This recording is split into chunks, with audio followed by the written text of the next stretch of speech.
Përshëndetje miq të dashur, mirë se keni ardhur në podcastin ton më të ri, Shenjtorët e Shqipërisë. Një podcast në Shqip ku do të njohim kush janë shenjtorët e Shqipërisë nëpërmjet bashkëbisedimeve me të ftuar të ndryshëm. Unë jam drejtuesi juaj, Gjoni Myrtaj, dhe jam këtu së bashku me bashkëdrejtuesen Nida Rama Alushaj. Nida, mirë se ke ardhur në episodin ton të parë të podcastit. Si ndjesh? Përshëndetje miq, përshëndetje Gjoni. Jam emocionuar në fakt, është një gjë shumë e bukur dhe jam shumë e lumtur që jam pjesë e këtij projekti. Okej, shumë faleminderit. Në fakt është një nga projektet e para që ne të dy kemi bërë dhe do na falni normalisht për gabimet që ne mund të bëjmë gjatë këtij emisionit. Por do të ishte e drejtë që ne të fillonim emisionin ton me një prezantim të shkurtër të vetes ton. Që do të kisha dëshirë nëse ti Nida të filloje para, na thuaj pak nga je, si u njohë ti me kishën dhe sa kohë ke si antar e kishës. Patjetër. Unë jam nga Elbasani, jetoj në Tiranë. Me kishën jam njohur në vitin 2012, kam pasur disa miq që kisha në gjimnaz, por rrugtimi im nuk ka qenë, si thua, shumë i lehtë. Unë jam pagzuar pas 2 viteve, në 2014, edhe momentalisht jam një mama me kohë plot, kam një djalë të vogël që quhet Enis, është 1 vjeç, edhe jam duke studiuar online. Kështu që të shkurtimisht kjo jam unë. Wow, shumë faleminderit. Me sa duket do jesh shumë e zënë me punë dhe me gjëra të tjera, dhe është një kënaqësi të jesh një prindër në këtë kohë. Që urimet e përzemërta. Është një gjë shumë e bukur, është privilegj, por është edhe një sfidë që rritesh dhe ti, siç rritet një fëmijë i vogël, edhe unë kam kuptuar që po mësoj shumë se si ta bëj këtë gjë. Patjetër, shumë faleminderit. Do të kemi mundësinë që të njohim më tepër nga historia jote me jetën tënde personale, por edhe me kishën që ti je bashkuar. Tani unë do të prezantoj pak veten time.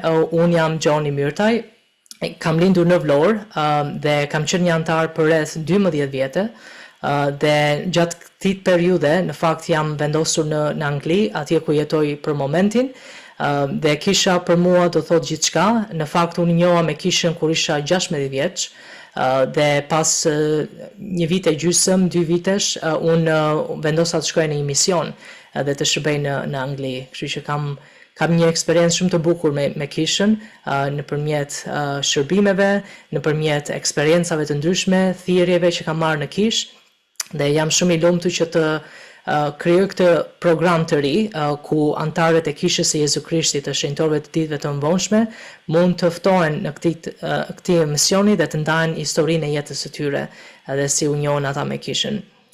Atëherë unë mendoj Nida do ishte bukur nëse do t'i jepnim dëgjuesve tanë një përshkrim të emisionit ton. Okay? So siç e shikoni, unë e Nida kemi një logo në krahun ton. Kjo është logo e podcastit ton, e titulluar Shenjtorët e Shqipërisë. Dhe arsyeja pse vendosëm këtë si titull të podcastit ton është sepse ky është fokusi i programit ton, i emisionit ton. Ne do të kemi të ftuar të ndryshëm, të cilët do na flasin për eksperiencat e tyre dhe çfarë do thotë për ta të jenë një antar i kishës së Jezu Krishtit të shenjtorëve të ditëve të mëvonshme. Gjoni, unë kam një pyetje në fakt për ty, ndoshta edhe dëgjuesit tanë do jenë kurioz. Pse zgjodhe këtë format? Pse duke qenë se ti ke qenë ideator i këtij projekti, pse zgjodhe këtë format? Po, patjetër, shumë pyetje e mirë. Në fakt unë kam dëgjuar shumë podcaste nëpërmjet telefonit tim. Është mendoj një material shumë i bukur, të cilën ne mund ta përdorim në çdo moment, në çdo vend ku jemi. Dhe unë në fakt kam dëgjuar shumë podcaste të kishës. Dhe po mendoja për një çast që nuk po gjendet një podcast në shqip, ku ne mund të dëgjojmë për antarët e kishës, por edhe për gjuhën shqipe, që është shumë e bukur.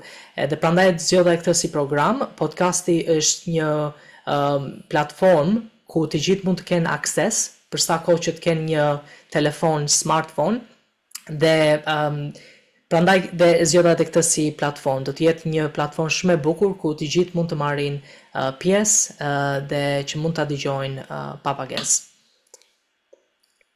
Shumë bukur, faleminderit. No, asgjë. Në fakt doja të shpjegoja diçka tjetër për podcastin ton. Ajo do të jetë totalisht në gjuhën shqipe.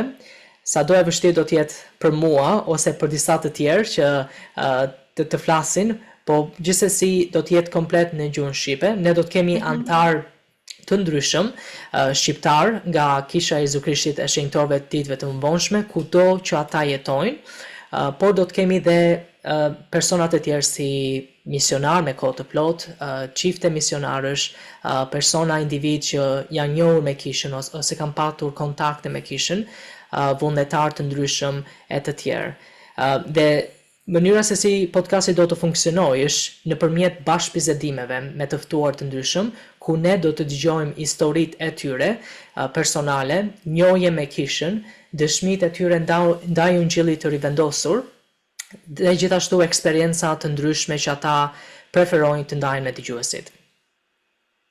Po, ti e the edhe pak më lart, më thënë, si thua, gjëja kryesore që ose një nga gjërat që do jetë për çdo të ftuar është që ata do t'i përgjigjen pyetjes se çfarë do të thotë për ata që të jenë një shenjtor i ditëve të mëvonshme.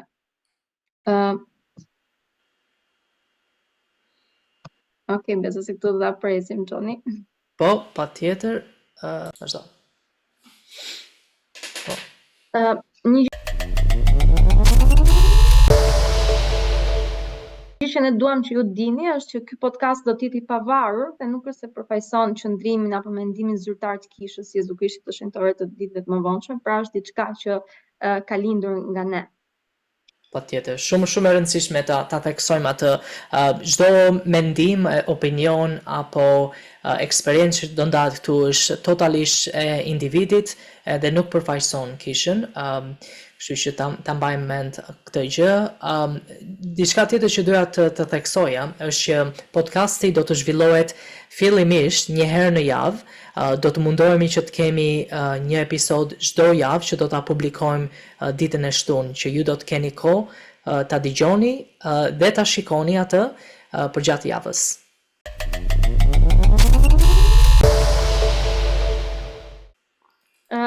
Podcasti do publikohet në Apple Podcast, në Spotify, pra mund të na gjeni atje. Gjithashtu edhe do keni video në kanalin YouTube. Ne mund të na gjeni në Instagram dhe Facebook, ku mund të përditësoni me materiale të reja të emisionit tonë. Edhe gjithashtu nëse ju dëshironi që t'jeni pjesë e emisionit dhe të ndani historinë tuaj me ne, mund na kontaktoni në rrjetet sociale ose në emailin sheshpodcast24@gmail.com. Patjetër, ne do të kishim shumë dëshirë që ju të ishit pjesë e këtij emisionit.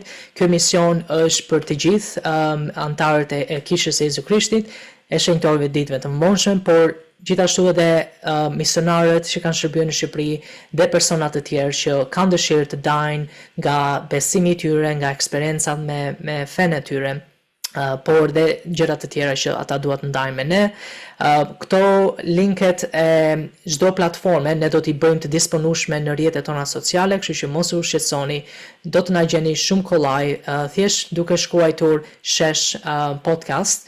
Do t'i gjeni logon, këtë logon që është në cep të ekranit ton, dhe aty do t'jetë materialet që ne do të postojmë.